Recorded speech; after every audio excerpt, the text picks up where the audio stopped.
Class 9, Chapter 2, Part 1, Sound of Music. So, here in this chapter, we are given two stories. One is of Evelyn, who is a deaf girl, and the other is of the Bismillah Khan, okay, Shehnai player.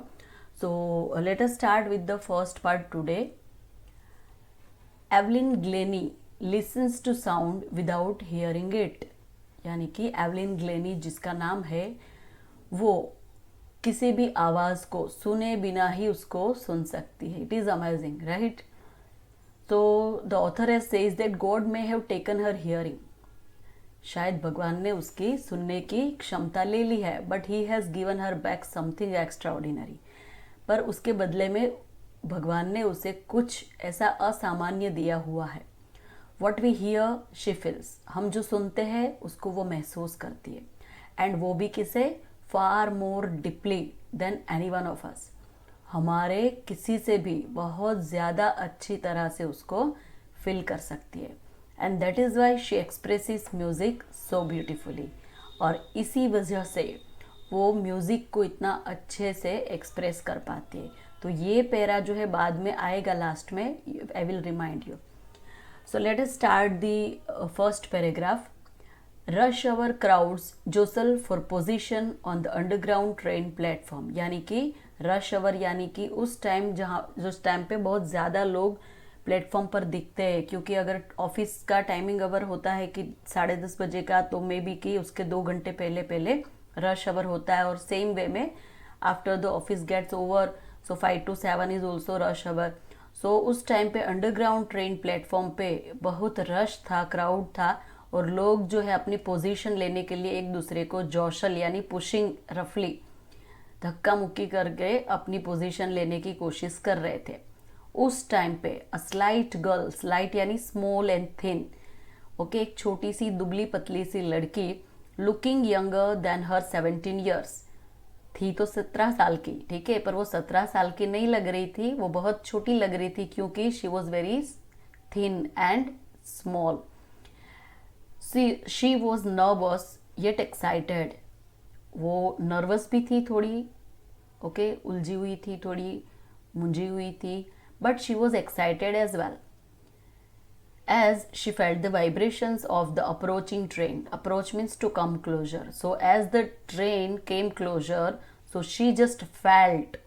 She did not listen, but she felt the vibration of the train. और वो train का vibrations जो feel करके she just became very excited. It was her first day at the prestigious Royal Academy of Music in London. तो आज उसका Royal Academy of Music London की बहुत ही प्रेस्टिजियस कॉलेज है जहाँ पे उसका आज फर्स्ट डे था, वो जा रही थी.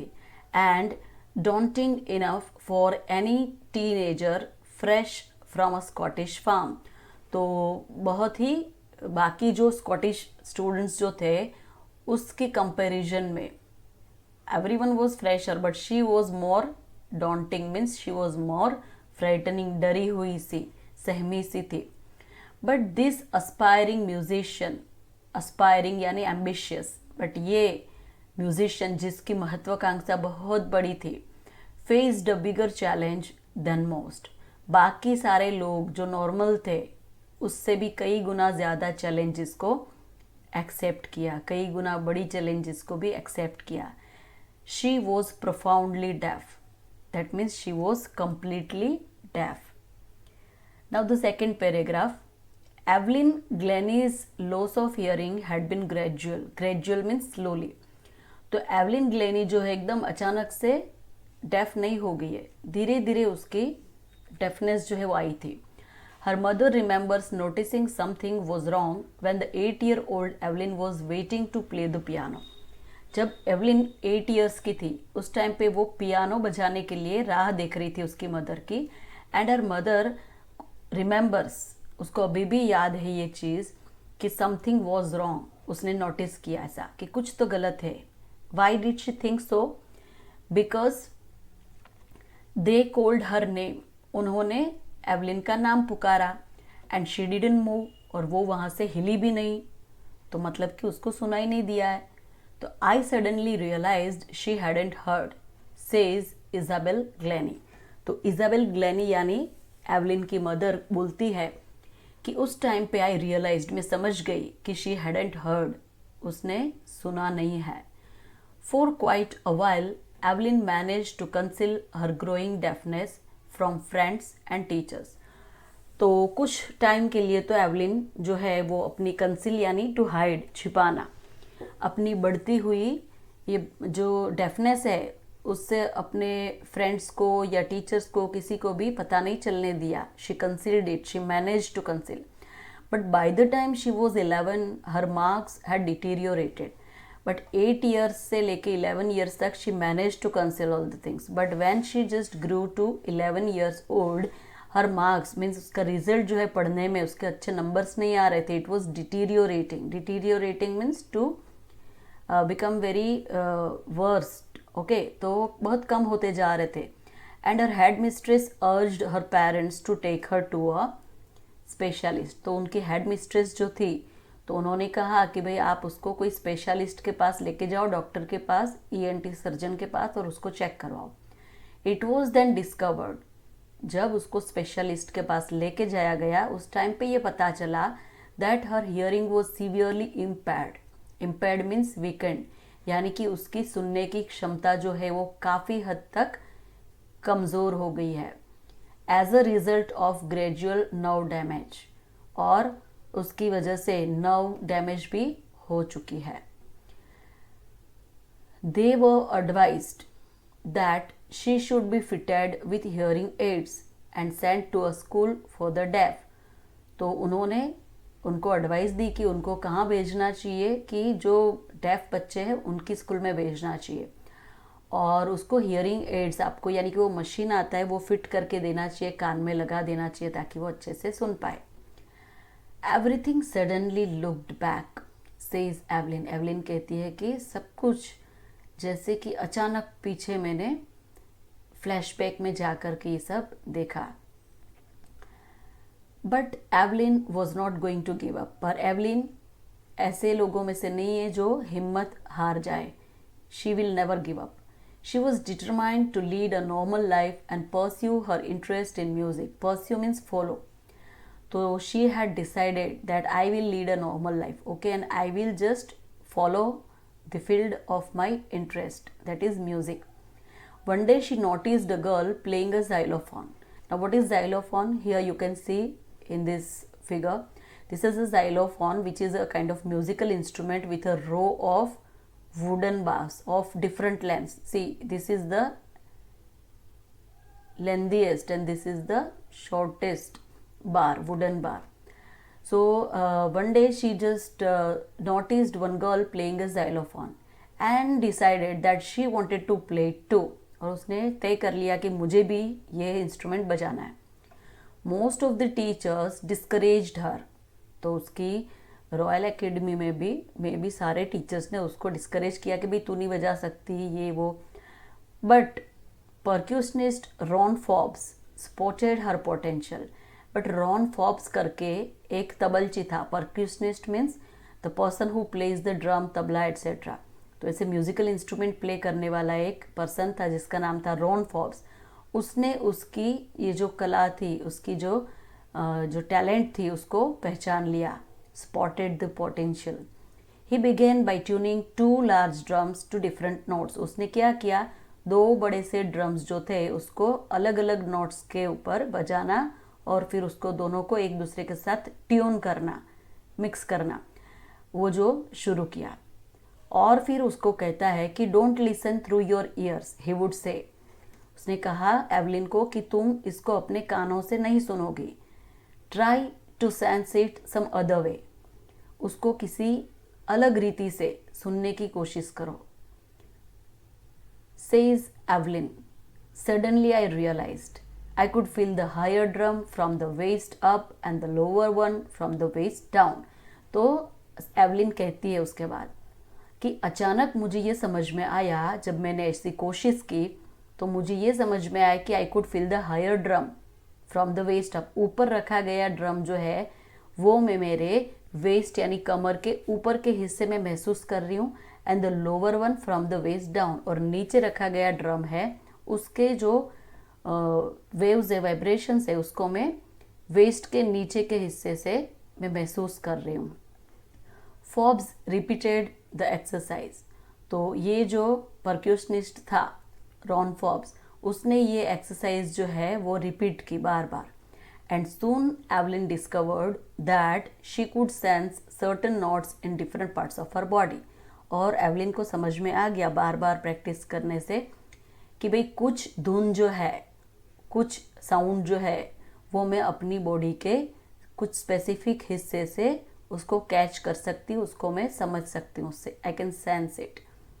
आई had learn to open my mind and body to sounds and vibrations. Evelyn कहती है कि मैंने अपने दिलो दिमाग, अपने शरीर, सभी चीज़ों से म्यूज़िक जो है, उसके वाइब्रेशंस जो है, उसको किस तरह से उसको अंदर उतारना है, उसको मैंने सीख लिया था. मैंने सबको ओपन कर दिया था, अपने माइंड, बॉडी, सबको वाइब्रेशंस को कैच करने के लिए और सीखने के लिए. The rest was share determination and hard work. और उसके अलावा जो भी कुछ बचता है मेरी अचीवमेंट्स के लिए जिम्मेदार, तो वो है share determination. Share means only, determination means दृढ़ निश्चय, एंड हार्डवर्क. तो इसके अलावा मैंने जो किया वो है एक determination and hard work which give me the success. She never looked back from that point onwards. और उस दिन से लेकर आज दिन तक वो कभी भी उसने पीछे मुड़ के देखा नहीं. Means she went on and on. She toured the United Kingdom with a youth orchestra, and by the time she was 16, she had decided to make music her life. तो वो यूनाइटेड किंगडम में भी जो युवा orchestra बजाने वाले जो लोग थे, वो सारे लोगों के ग्रुप के साथ वो जाती थी. और जब वो 16 साल की हुई तो she decided to make music her life. तो उसने फिक्स कर लिया अपना ड्रीम कि मैं म्यूज़िक को ही अपनी लाइफ बनाऊंगी, यानी अपना करियर इस फील्ड में ही बनाऊंगी. She auditioned for the Royal Academy of Music and scored one of the highest marks in the history of the academy. यानी कि उसने एडमिशन भी लिया, ऑडिशन दिया रॉयल एकेडमी ऑफ म्यूज़िक के अंदर सिलेक्ट होने के लिए, और उसने उस ऑडिशन में इस स्कूल की हिस्ट्री में भी कभी किसी ने नहीं पाए उतने marks, highest mark in the history of this academy she scored. And she gradually moved from orchestral work to solo performances.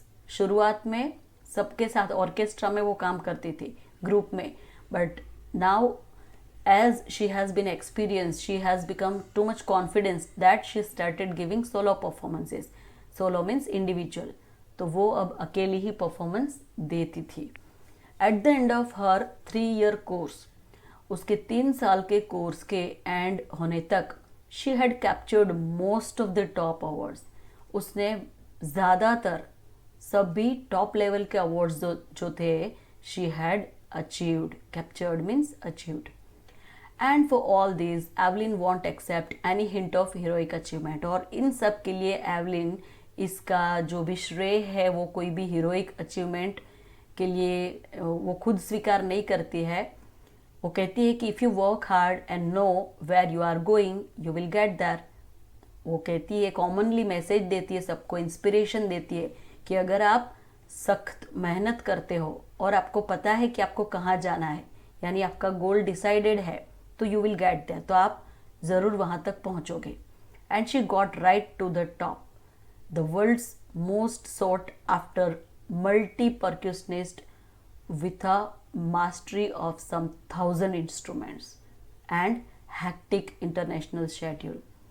तो उसके बाद जो उसको मिला है वो क्या है? Right to the top, the world's most sought. Most sought means जिसको ज़्यादा लोग जो है वो सराहते हैं, जिसको ज़्यादा लोग चाहते हैं, मोस्ट पॉपुलर. सीख यानी ढूंढना, SEE, उसका पास्ट टेंस और पास्ट पार्टिसिपल सॉट होता है.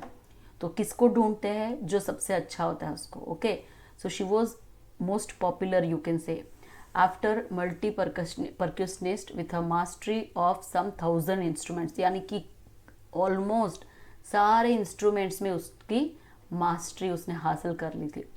एंड हैक्टिक इंटरनेशनल शेड्यूल, और उसका शेड्यूल भी अभी इंटरनेशनल हो चुका है, वो सोलो परफॉर्मेंसेस देती है, तो it is not just limited to her own country, but she just used to go to foreign countries also. So her schedule was very hectic. It is intriguing to watch Evelyn function so effortlessly without hearing. Intriguing means attractive. It is so fascinating when we just see Evelyn playing on any instrument so effortlessly, जैसे कि उसको सब कुछ सुनाई दे रहा है उस तरीके से, without putting any hard effort, she smoothly just plays on this instruments. और ये देखना, ये बहुत ही फैसिनेटिंग सीन है। In our 2 hour discussion she never missed a word. हमारी 2 घंटे की जो डिस्कशन हुई, ऑथर कह रहे, उसमें उसने एक शब्द भी मिस नहीं किया। Man with bushy beards give me trouble, she laughed. और वो हंसते हंसते बोली कि इस तरह की बुशी यानी बुश कैसा होता है, झाड़िया, ठीक है, तो झाड़ी जैसी दाढ़ी वाला इंसान जो है मुझे तकलीफ देते हैं। और फिर वो हंसने लग गई। तो इंटरव्यूअर जो है तो इंटरव्यू लेने वाला जो है तो उसकी दाढ़ी में भी ऐसी होगी। So it is not just watching the lips, it is the whole face, especially the eyes. तो ये सिर्फ लिप्स को देखने की बात नहीं है, ये पूरे चेहरे को देखने की बात है, खास करके आंखों को। She speaks flawlessly with a Scottish lilt, और वो बोलती भी एकदम से स्कॉटिश लिल्ट, लिल्ट यानी लहजा, स्कॉटिश लहजे के साथ वो एकदम फ्लोलेसली बोलती भी है। My speech is clear because I could hear till I was 11, she says. और उसकी क्रेडिट वो देती है कि जब तक मैं 11 साल की हुई तब तक तो मैं सुन पा रही थी, तो इसलिए मैं क्लियरली ये स्पीच स्कॉटिश जो है लैंग्वेज बोल सकती हूँ। But that doesn't explain how she manage to learn French and master basic Japanese. पर इस चीज़ से ये क्लियर नहीं होता है कि 11 साल के बाद वो डेफ हो गई थी, उसके बाद उसने फ्रेंच सीखा, उसके बाद उसने बेसिक जापानीज सीखा। So how did she manage to learn this? Okay, so she was very humble, so she was not taking any credit. So as for music she explains, और वो कहती है कि जहाँ तक म्यूजिक की बात है तो it pores in through every part of my body.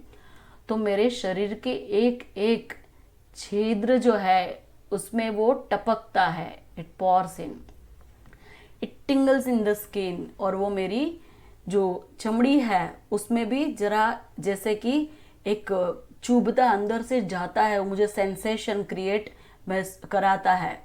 And my cheek bones and even in my hair, यानी कि मेरे गाल जो है उसके ऊपर जो बोन्स आता है, चिक बोन, जहाँ पे हम ब्लशर लगाते हैं लड़कियाँ, ठीक है, तो वहाँ पे, और मेरे बालों में, मेरे गालों में, हर जगह मेरे को म्यूजिक जो है वो मैं महसूस करती हूँ। When she plays the xylophone, she can sense the sound passing up the stick into her fingertips. तो यहाँ पे इसके हाथों में हम देख सकते हैं she is having the sticks. So she is saying that whenever I am playing xylophone, so मैं कैसे vibrations catch करती हूँ with the sticks. जो stick होती है जिससे वो बजाती है, तो वहाँ वो sticks के जरिए sound पास होकर के उसकी उंगलियों तक आते हैं, फिंगर टिप्स तक, और वो उसको सेंस करती है कि सही बजा रही है नहीं। By leaning against the drums, she can feel the resonances flowing into her body. और जो ड्रम होता है उसको भी रॉन फॉब्स ने कैसे सिखाया था कि ड्रम्स के सामने वो नीचे झुक करके उसको महसूस करती है, और पूरा जो उसका रेजोनेंस है, उसका इको, उसका साउंड जो है, she can just feel into her body. On a wooden platform she removes her shoes. अगर वो कहीं परफॉर्मेंस दे रही है और वो वुडन प्लेटफॉर्म है, लकड़े का बना प्लेटफॉर्म है, स्टेज है, तो वो वहाँ पे अपने जूते निकाल करके खड़ी रह जाती थी, so that the vibrations pass through her bare feet and up her legs. Bare feet यानी खुले पैर, बिना चप्पल के। तो क्यों वहाँ पे ऐसे खड़ी रह जाती थी? क्योंकि उसके वाइब्रेशंस म्यूजिक के उसको समझ में आए, उसके पैर के जरिए ऊपर तक, अपनी टांगों तक उसके वाइब्रेशंस पहुँचे और वो महसूस करे और वो समझ पाए कि मैं किस तरह का म्यूज़िक बजा रही हूँ। इज़ इट करेक्ट और not? Okay, so not surprisingly Evelyn delights her audiences. हाँ, इसमें तो कोई सरप्राइज की बात नहीं है, आश्चर्य की बात नहीं है कि एवलिन ने अपने ऑडियंस को बहुत ही डिलाइट किया, यानी कि उसको बहुत मनोरंजन दिया। इन 1991 she was presented with the royal Philharmonic societies prestigious soloist of the year award, और उसको 1991 में ये जो रॉयल फिलहार्मोनिक सोसाइटी थी वो लोग हर साल एक अवार्ड देते थे, एनुअल अवार्ड। ओके, तो वो प्रेस्टिजियस अवार्ड जो है सोलोइस्ट का वो गया था 1991 में एवलिन के नाम। Says master percussionist James Blades. तो मास्टर परक्यूशनिस्ट जेम्स ब्लेड जो थे वो कहते थे, God may have taken her hearing. ये वो पैराग्राफ है जो before we started the chapter we read it. तो उन्होंने कहा था कि God may have taken her hearing, भगवान ने शायद उसकी सुनने की क्षमता ले ली, but he has given her back something extraordinary, पर उसके बदले में उसने उसको ऐसा कुछ असामान्य दिया है। What we hear she feels, जो हम सुनते हैं वो वे महसूस करती है। Far more deeply than any one of us, हमारे सबसे जो भी सुन सकते हैं उन सब से कई गुना ज़्यादा फील कर सकती है। And that is why she expresses music so beautifully, और वही रीज़न है कि वो म्यूजिक को इतना अच्छे से एक्सप्रेस कर पाती है। Evelyn confesses that she is something of a workaholic. Workaholic means the person who is addicted to keep on working, who has very busy schedule, okay, and who finds it difficult to stop working. So I have just got to work, often harder than classical musicians. तो वो कहती है कभी कभी तो मुझे classical musician से भी ज़्यादा वर्क करना पड़ता है, but the rewards are enormous. Enormous means बहुत सारे, ढेर सारे, पर उसके रिवॉर्ड्स यानी उसका बदला जो है मुझे बहुत अच्छा मिल जाता है। Apart from the regular concerts, Evelyn also gives free concerts in prisons and hospitals. तो फ्री कॉन्सर्ट्स वो मतलब कि अपनी सोलो कॉन्सर्ट्स तो देती थी, रेगुलर कॉन्सर्ट्स जहाँ पे, बट उसके अलावा ये पेड थे, उसके अलावा एवलिन फ्री कॉन्सर्ट्स भी देती थी। कॉन्सर्ट्स यानी जो भी म्यूज़िक का प्रोग्राम रहता है उसको कॉन्सर्ट कहते हैं। और कहाँ पे देती थी? प्रिजन्स में और हॉस्पिटल्स में, यानी कि प्रिजन्स में कैदी होते हैं उसका दिमाग भी थोड़ा शांत हो जाए, और हॉस्पिटल्स में पेशेंट जो कि अपनी बीमारी से भी थोड़ा इरिटेटेड है, तो वो सेवा भी करती थी इस तरह से, प्रिजन में प्रिजनर्स को और हॉस्पिटल में पेशेंट को फ्री कॉन्सर्ट्स दे के। सो she was a very good human being also, along with being a good musician. She also gives high priority to classes for young musicians. तो जो भी छोटे छोटे बच्चे और युवा जो भी म्यूजिशियंस जो अभी अपना करियर बनाने की शुरुआत कर रहे हैं, तो उनके क्लासेस को वो प्रायोरिटी देती थी, बाकी सबको छोड़ के वो वहाँ पहले जाती थी। एंड रेचलिन of the Beethoven fund for deaf children. तो बीथोवन जो है बहुत ही बड़ा म्यूजिशियन है, उसका एक फंड है डेफ चिल्ड्रन के लिए। तो वहाँ के एन रिचलिन जो है उन्होंने कहा कि she is a shining inspiration for deaf children. जो भी बहरे बच्चे हैं उन सब के लिए वो एक बहुत ही प्रेरणा स्रोत है। And they see that there is no way that they can not go. और वो जो सारे डेफ बच्चे हैं वो ऐसा देखते हैं अपनी लाइफ में, ऐसे स्वप्न देखते हैं कि ऐसी कोई जगह नहीं है, ऐसा कोई गोल नहीं है जहाँ पे वो नहीं जा सकते। So this is all due to the inspiration provided by Evelyn. Thank you.